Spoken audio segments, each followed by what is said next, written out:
Bharat Ireland के बीच दूसरे टी20 मुकाबले में आया जसप्रीत बुमराह, प्रसिद्ध कृष्णा और रवि बिश्नोई का खौफनाक तूफान। तीनों गेंदबाज ने चटकाए 2-2 विकेट और मुकाबले को जीता और सीरीज को भी किया अपने नाम। नमस्कार दोस्तों, स्वागत है एक बार फिर से आपका हमारे यूट्यूब चैनल पर। दूसरे टी20 मुकाबले का पूरा हाईलाइट वीडियो इस वीडियो में हम आपको बताएंगे, तो वीडियो को लास्ट तक जरूर देख लेना। लेकिन उससे पहले अभी तक आपने अपने चैनल को सब्सक्राइब नहीं किया ना, तो चैनल को जल्दी से सब्सक्राइब कर ले और बेल आइकन को प्रेस कर दे। तो दोस्तों, इस मुकाबले की शुरुआत करते हैं। भारतीय टीम से ओपनिंग करना है ऋतुराज गायकवाड़, यशस्वी जायसवाल, जिन्होंने काफी बढ़िया शुरुआत दिलाई भारतीय टीम के लिए। पहले ओवर की पहली बॉल पर जोशुआ लिटल को गायकवाड़ ने शानदार चौका जड़ा। फिर पहले ओवर की चौथी बॉल पर जोशुआ लिटल को यशस्वी जायसवाल ने चौका जड़ दिया। पहले ओवर की पांचवीं बॉल पर जोशुआ लिटल को यशस्वी जायसवाल ने गगनचुंबी छक्का जड़ दिया। ये छक्का लगाते ही जायसवाल ने आक्रामक रवैया अपना दिया। फिर दूसरे ओवर की छठी बॉल पर मैकग्राटी को एक शानदार चौका जड़ दिया यशस्वी जायसवाल ने। लेकिन इसी ओवर के बाद तीसरे ओवर की चौथी बॉल पर क्रेग यंग ने यशस्वी जायसवाल को पवेलियन की ओर पहुंचा दिया। इस मुकाबले में यशस्वी जायसवाल ने 11 गेंद पर 18 रन बनाए, 2 चौके, 1 छक्का इन्होंने अपनी पारी में लगाया। क्रिस्टस कैम्पर का शानदार कैच देखने को मिला।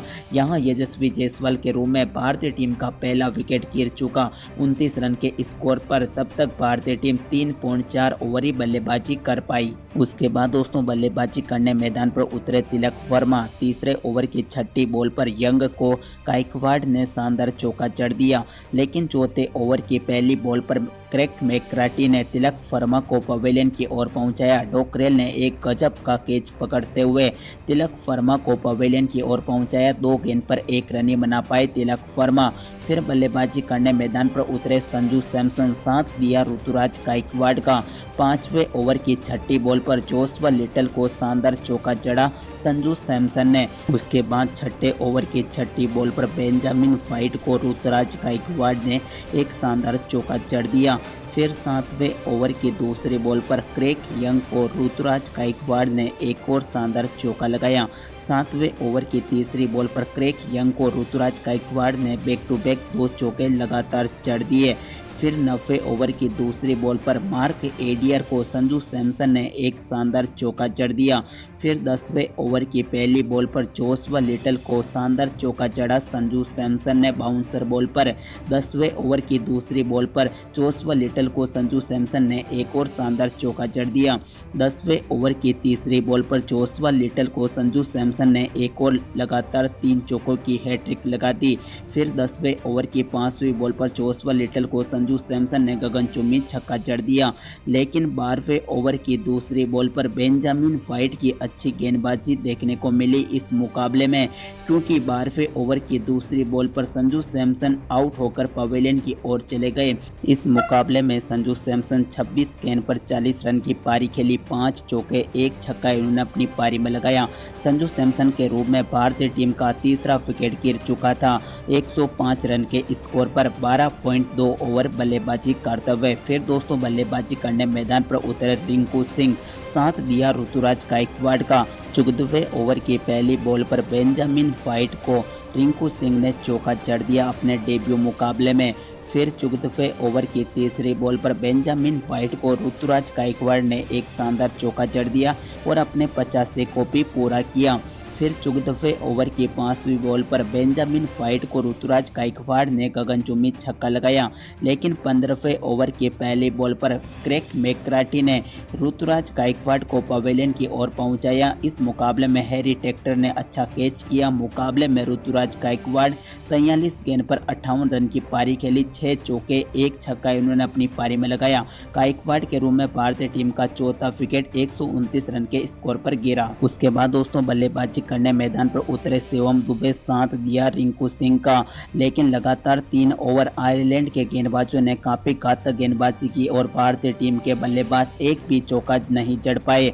फिर 18वें ओवर की दूसरी बॉल पर क्रेग मैकग्राटी को रिंकू सिंह ने एक शानदार चौका जड़ दिया। फिर 18वें ओवर की तीसरी बॉल पर क्रेग मैकग्राथी को रिंकू सिंह ने गगनचुंबी छक्का लगा दिया। 18वें ओवर की चौथी बॉल पर क्रेग मैकग्राथी को रिंकू सिंह ने बैक टू बैक एक और गगनचुंबी छक्का जड़ दिया। बहुत ही महंगा ओवर गया आयरलैंड टीम के नज़रिए से, लेकिन भारतीय टीम के लिए काफ़ी फायदा मिला इस ओवर से। उसके बाद दोस्तों 19वें ओवर की पहली बॉल पर मार्क एडियर को शिवम दुबे ने गगनचुंबी छक्का जड़ दिया। पहली ही गेंद पर छक्का लगाकर मार्क एडियर की लेंथ बिगाड़ दी। फिर 19वें ओवर की दूसरी बॉल पर मार्क एडियर को एक और गगनचुंबी छक्का जड़ दिया। शिवम दुबे ने लगातार 2 छक्के शिवम दुबे ने जड़े। फिर तीसरी बॉल पर सिंगल लिया और रिंकू सिंह को स्टाइल दी। 19वें ओवर की चौथी बॉल पर मार्क एडियर को रिंकू सिंह ने एक और गगनचुंबी छक्का लगा दिया। यानी कि इस ओवर में होश हवस गवा दिए मार्क एडियर ने। लगातार पिटाई शुरू कर दी इन दोनों बल्लेबाजों ने, लेकिन 19वें ओवर की 5वीं बॉल पर अच्छी वापसी रही मार्क एडियर की। रिंकू सिंह को पवेलियन की ओर पहुंचा दिया। इस मुकाबले में आक्रामक 21 गेंद पर 38 रन की पारी खेली रिंकू सिंह ने। इस तरह दोस्तों भारतीय टीम 20 ओवर में 185 रन बनाए, जहां शिवम दुबे 16 गेंद पर 22 रन नॉट आउट। इस स्कोर का पीछा करने उतरी आयरलैंड की टीम। ओपनिंग करना है पॉल स्टर्लिंग, एंडी बालब्राइन। पहले ओवर की पहली बॉल पर अर्शदीप सिंह को एंडी बालब्राइन ने चौका जड़ दिया। पहले ओवर की तीसरी बॉल पर एक और चौका लगाया एंडी बालब्राइन ने। फिर दोस्तों वापसी की प्रसिद्ध कृष्णा ने। दूसरे ओवर की तीसरी बॉल पर प्रसिद्ध कृष्णा ने पॉल स्टर्लिंग को पवेलियन की ओर पहुंचाया। अर्शदीप सिंह ने अच्छा कैच किया।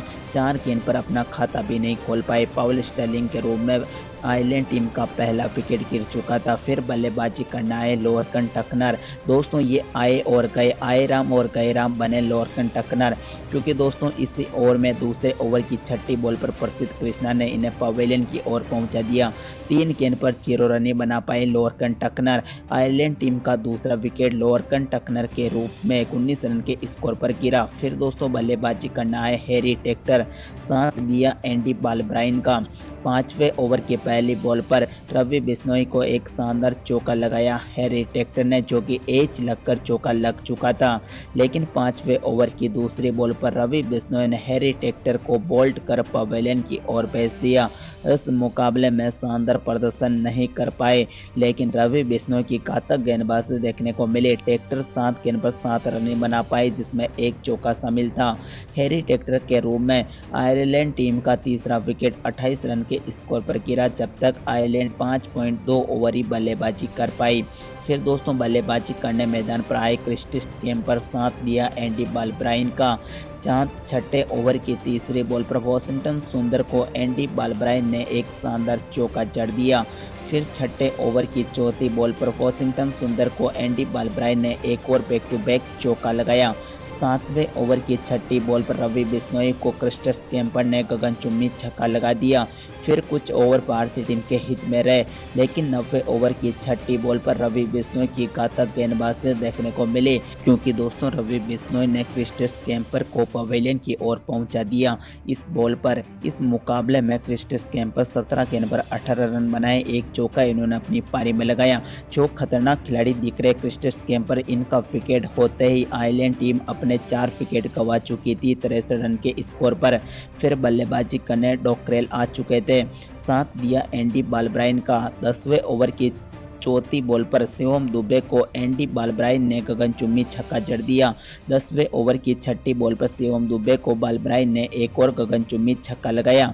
12वें ओवर की पहली बॉल पर रवि बिश्नोई को एंडी बालब्राइन ने शानदार चौका जड़ दिया। फिर 12वें ओवर की तीसरी बॉल पर सिंगल लेते ही अपने 50 को पूरा किया। 39 गेंद पर 50 रन की विस्फोटक पारी खेली। फिर दोस्तों 12वें ओवर की छठी बॉल पर रवि बिश्नोई को डॉकरेल ने एक गगनचुंबी छक्का लगा दिया। फिर 13वें ओवर की तीसरी बॉल पर कैच ड्रॉप किया बालब्राइन का। फिर 14वें ओवर की 5वीं बॉल पर प्रसिद्ध कृष्णा को एंडी बालब्राइन ने गगनचुंबी छक्का जड़ दिया। लेकिन 14वें ओवर की छठी बॉल पर प्रसिद्ध कृष्णा की बॉल पर एंडी बालब्राइन और डॉकरेल के बीच रनिंग बिटवीन काफ़ी खराब रही, तो डॉकरेल रनआउट के जरिए पवेलियन की ओर चले गए। इस मुकाबले में डॉकरेल 11 गेंद पर 13 रन बना पाए और यहीं से मुकाबला घूम गया। फिर बल्लेबाजी करने आए मार्क एडियर।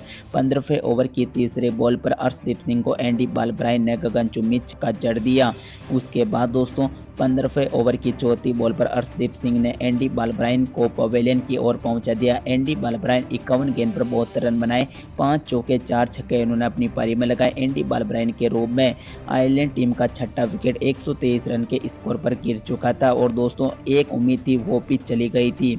फिर दोस्तों 16वें ओवर की चौथी बॉल पर जसप्रीत बुमराह की घातक गेंदबाजी देखने को मिली, क्योंकि पिछले मैच के हीरो मैकग्राटी को पवेलियन की ओर पहुंचाया बहुत जल्द। जसप्रीत बुमराह ने मैकग्राटी को आउट किया तो मैकग्राटी इस मुकाबले में 4 गेंद पर 2 रन ही बना पाए। मैकग्राटी के रूप में आयरलैंड टीम का 7वां विकेट 126 रन के स्कोर पर गिर चुका था। फिर दोस्तों बल्लेबाजी करने मैदान पर उतरे मार्क एडियर का साथ दिया इस टीम के जोशुआ लिटल ने। 17वें ओवर की पहली बॉल पर अर्शदीप सिंह को मार्क एडियर ने गगनचुंबी छक्का जड़ दिया, बहुत ही बड़ा। उसके बाद 18वें ओवर की पहली बॉल पर प्रसिद्ध कृष्णा को गगनचुंबी छक्का लगाया मार्क एडियर ने। 18वें ओवर की दूसरी बॉल पर प्रसिद्ध कृष्णा को मार्क एडियर ने एक और छक्का लगाया, लेकिन 19वें ओवर की चौथी बॉल पर मार्क एडियर पवेलियन की ओर गए, 15 गेंद पर 23 रन ही बना पाए। 19वें ओवर की छठी बॉल पर जसप्रीत बुमराह को जोशुआ लिटल ने एक और चौका लगाया। इस तरह दोस्तों अच्छा प्रदर्शन किया आयरलैंड की टीम ने, लेकिन 20 ओवर में 152 रन ही बना पाई 8 विकेट के नुकसान पर और भारतीय टीम इस मुकाबले को 33 रनों से जीत गया, जीतने के बाद सीरीज भी।